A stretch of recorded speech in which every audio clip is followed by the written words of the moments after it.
We are a nation of overachievers. We didn't just send an astronaut to the moon.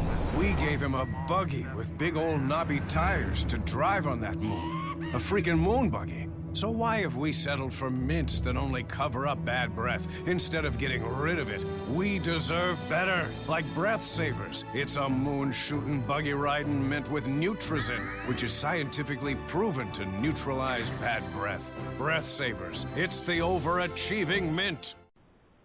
Blog Talk Radio. Thank you for tuning in to The Awakening with Katina Love. Today is Monday, October 19th, 2015. I am your host, your spiritual coach for healing artists. Connect with me on Facebook at facebook.com/Katina, Katina.love, LOVE, number 8. If you or someone you know would like to be a guest on the show to share your journey to higher consciousness and to promote your life's purpose and your business in the healing arts, I would love to hear from you. My phone number is 248-820-1563, and my email is lotus, LOTUS, life, LIFE, the number 8, @yahoo.com. Today's topic is about the book LoveHuman with our author, Betsy Otter Thompson.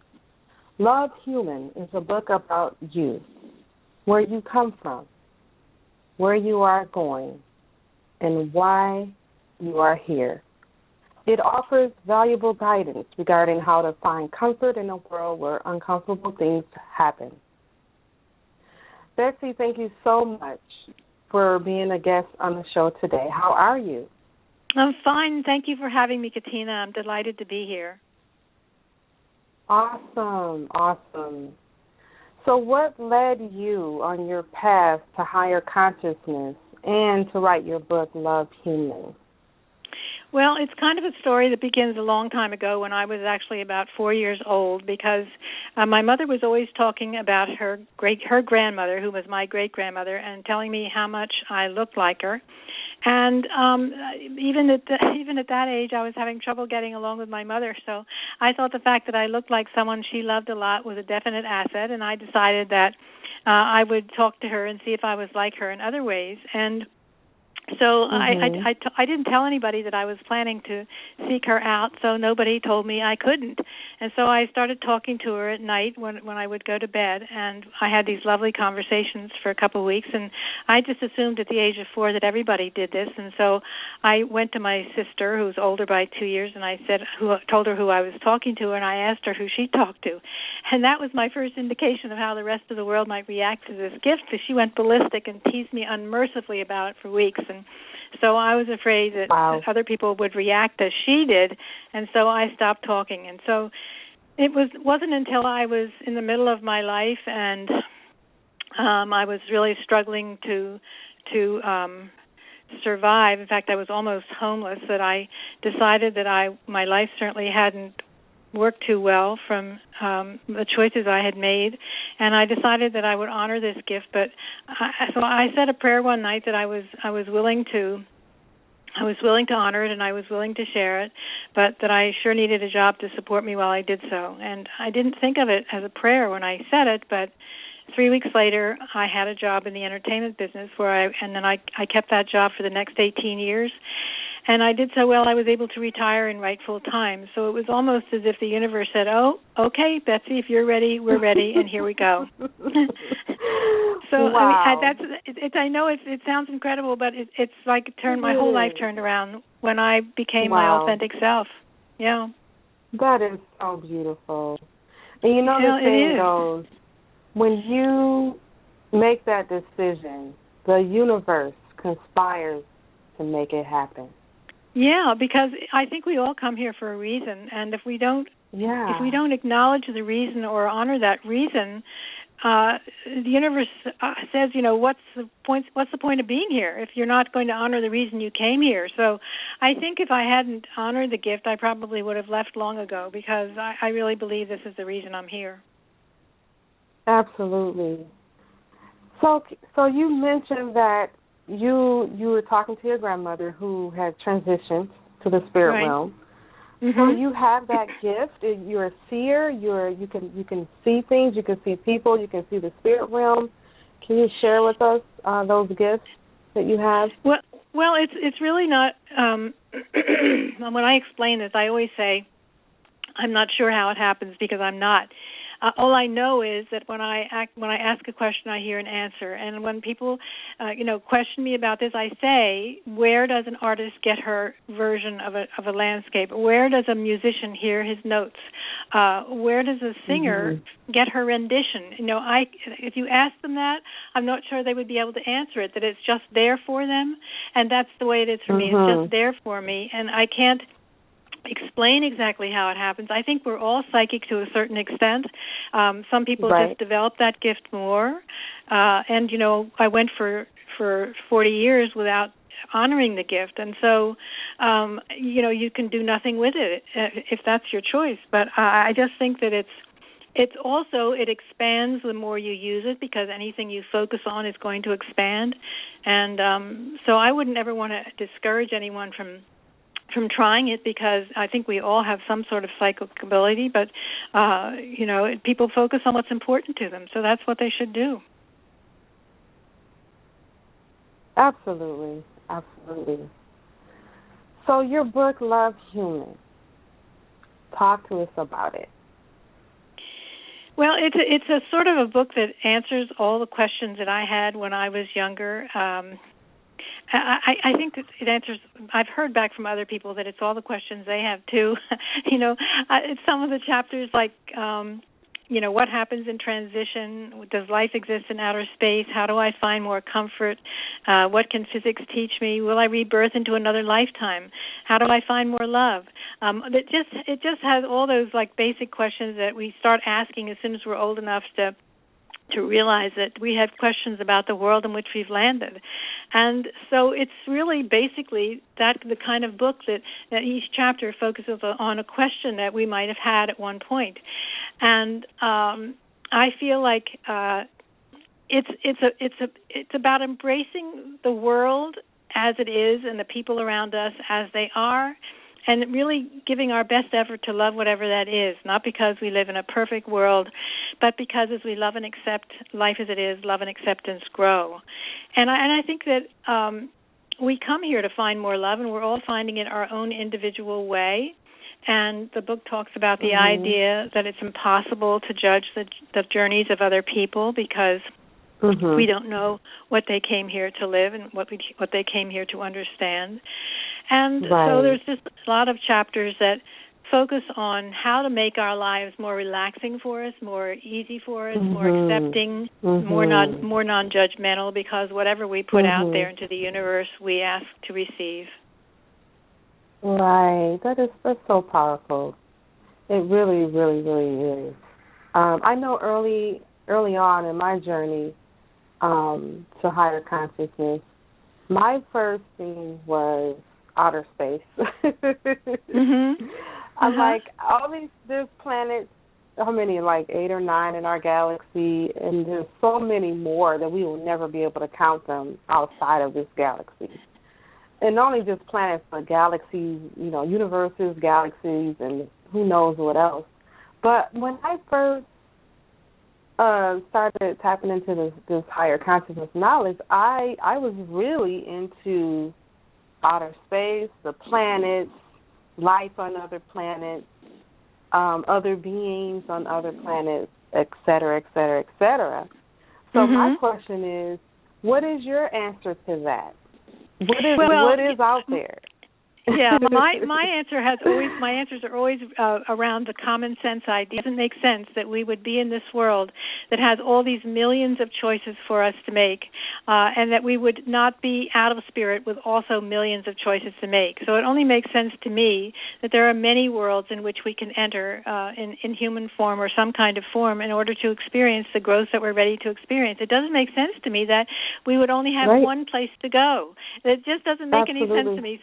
My work is very logical, and I come from, as I said, that common sense idea, and I really think that's something that we all need to pay more attention to when we ask ourselves how to go forward. Does it make any sense?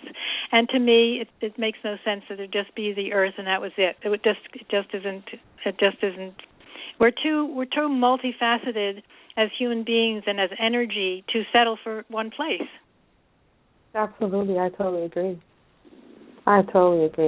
So thinking back when you were talking about your grandma when you was 4, what are some things that she shared with you? What are some things that you asked of her?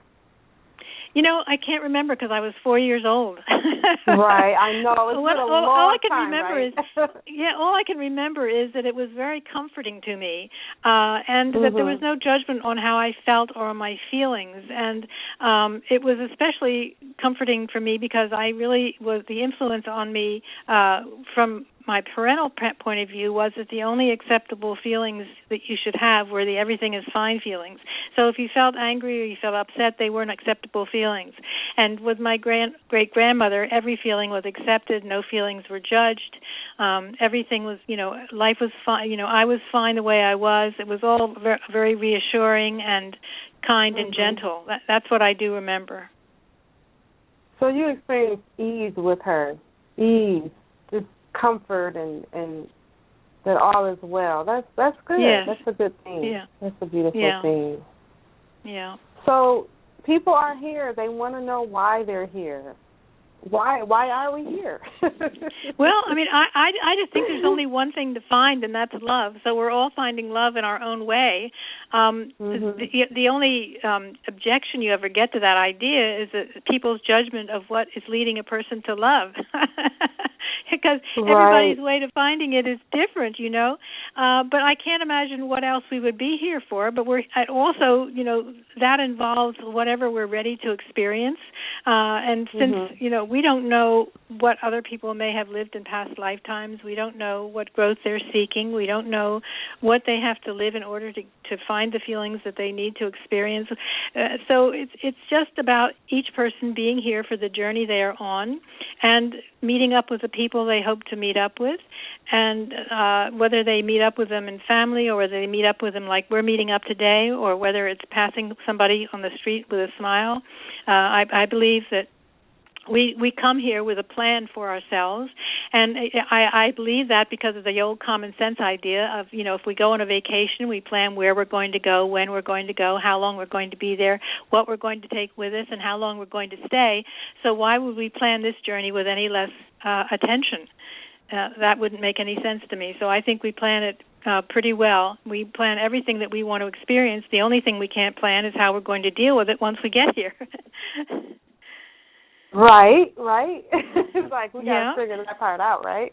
Right. We can't plan how we're going to. Too. Pardon me? Yeah. No, go ahead.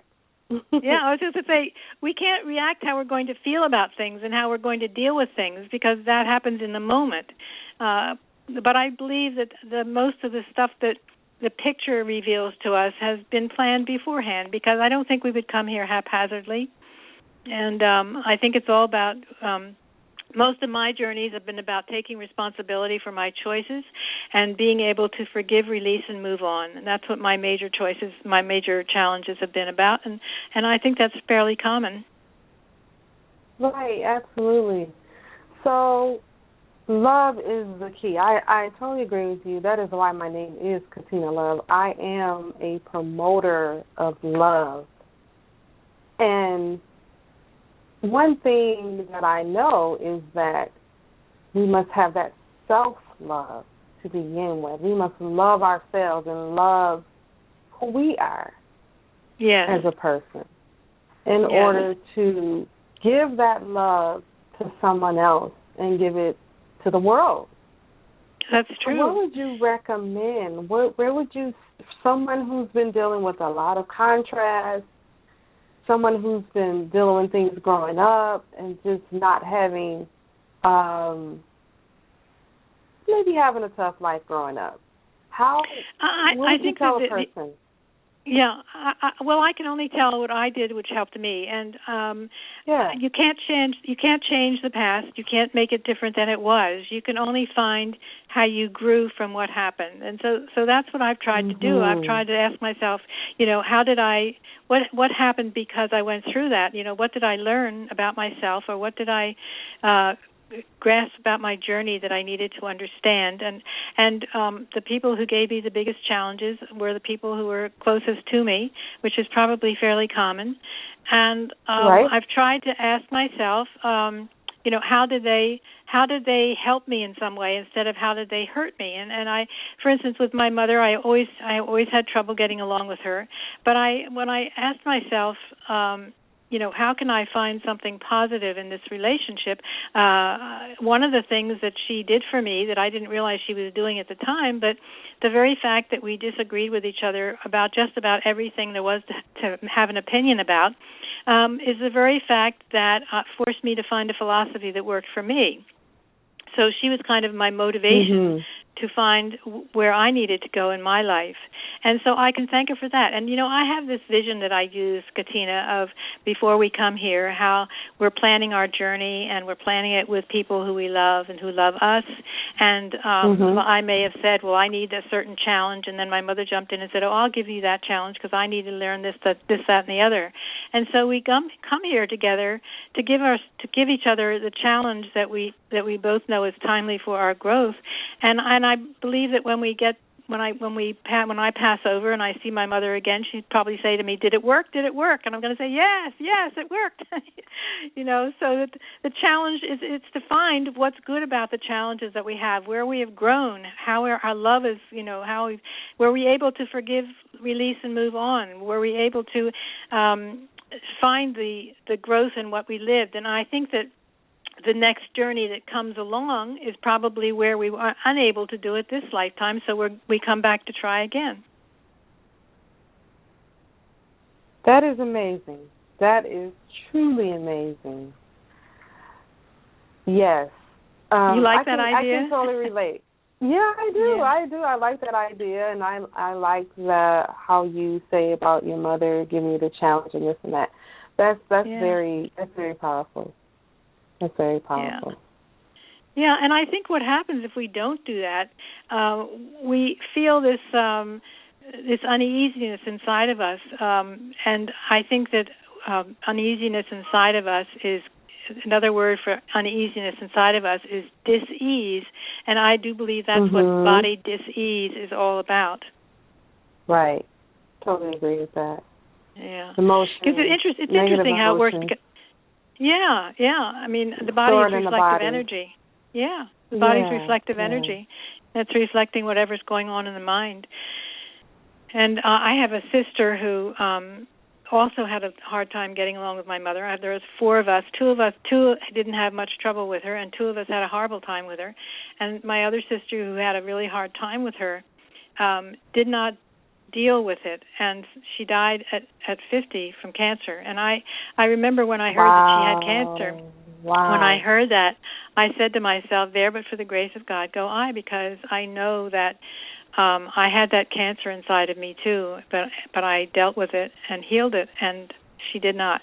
So I really truly believe that we can deal with these challenges, and we wouldn't be here if we didn't think we could. So it's about looking at it in a different way and seeing how we can find the positive and how we can find the growth. Because once you find the growth, you can look back on it and say, thank you for inspiring me to find that growth, and that sort of replaces the resentment that you have, and it sort of displaces it. Like, it takes its place. That is really amazing. That's really beautiful. Having that, just knowing that, people need to be educated that thoughts are things, and thoughts are energy.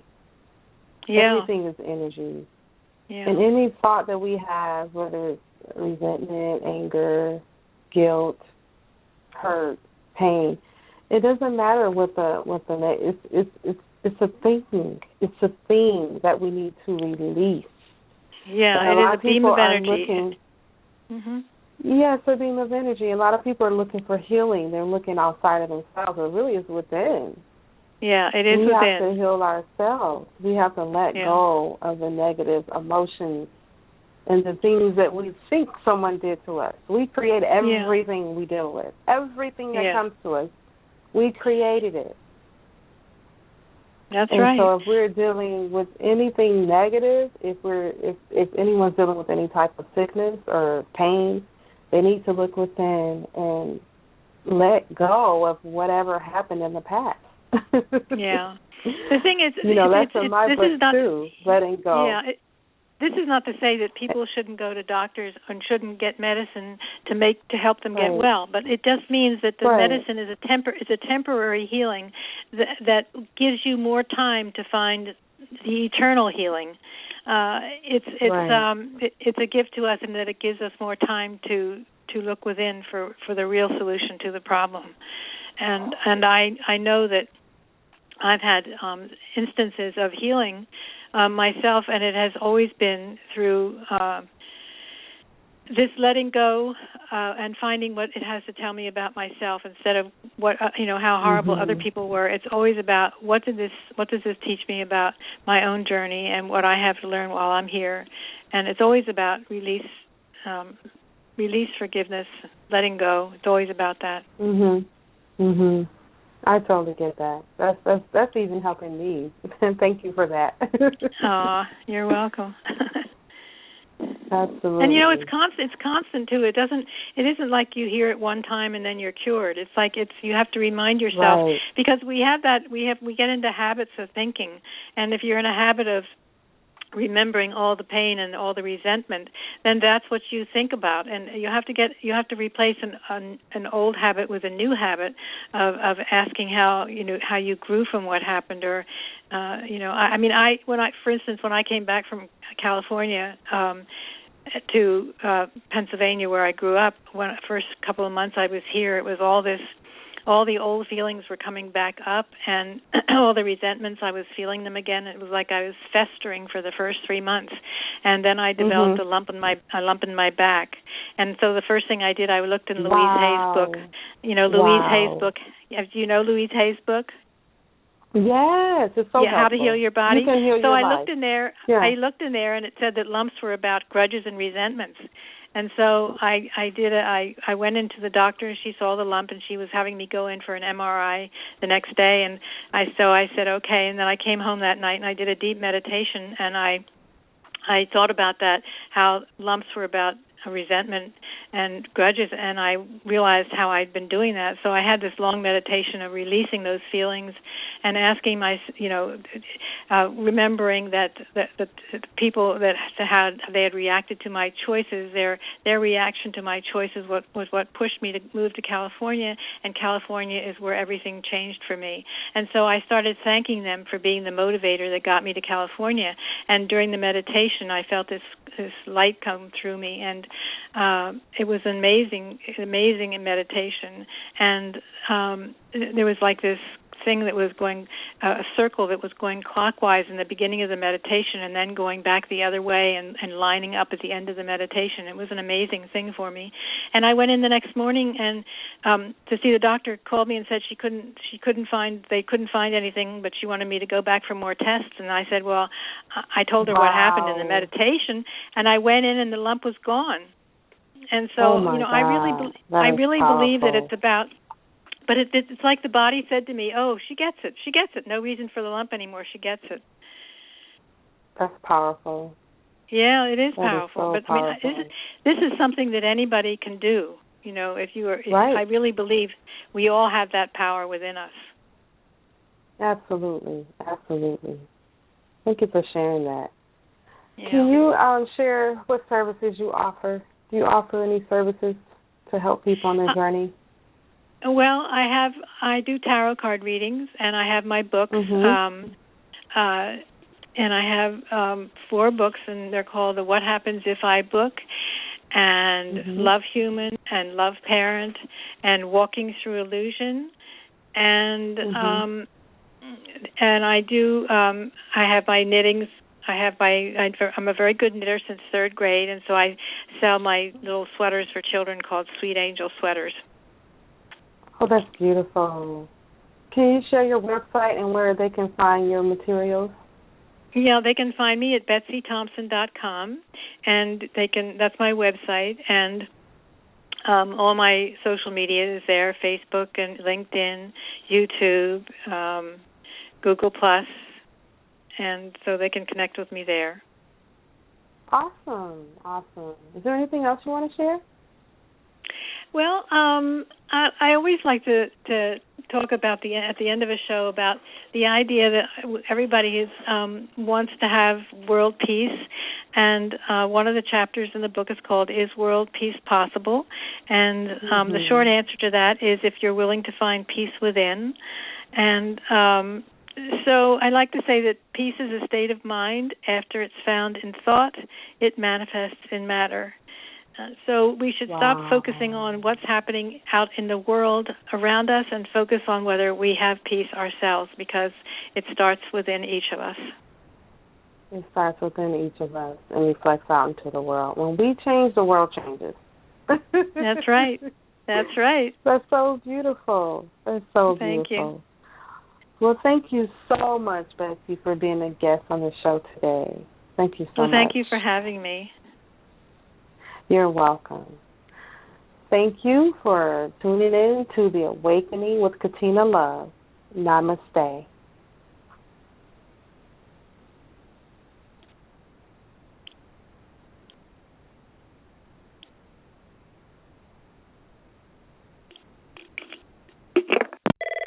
Fashion emergency hotline. Help! My mom doesn't think I need to go back to school. You have to go to school. It's the law. You didn't let me finish. She doesn't think I need to go back to school shopping. That should be a law. Go to Old Navy. You'll be voted best dressed before school even starts. Old Navy? Yes, right now, kids' clothes are up to 60% off. 60% off? Yeah, the hallway will be your runway. They have awesome graphic tees, colorful active gear, and jeans start at just $10. Now you're talking. Thank you. Don't thank me. Thank Old Navy. Valid 7/28 to 9/2. Select styles only. Adding the choice of a crispy chicken BLT to Wendy's 4 for $4 is the biggest thing since rappers trying to sing. I got me a yacht and I sound like a robot. But do you like the sound of this? Wendy's 4 for $4 now comes with a choice of a junior bacon cheeseburger or a crispy chicken BLT. From Detroit to Macon, I keep it crisp like bacon. Both are topped with crispy Applewood smoked bacon and come with 4 nuggets, fries, and a Coke for just $4. Oh, yeah. At participating Wendy's for a limited time, meal includes small fries and a drink. Not valid in Alaska and Hawaii.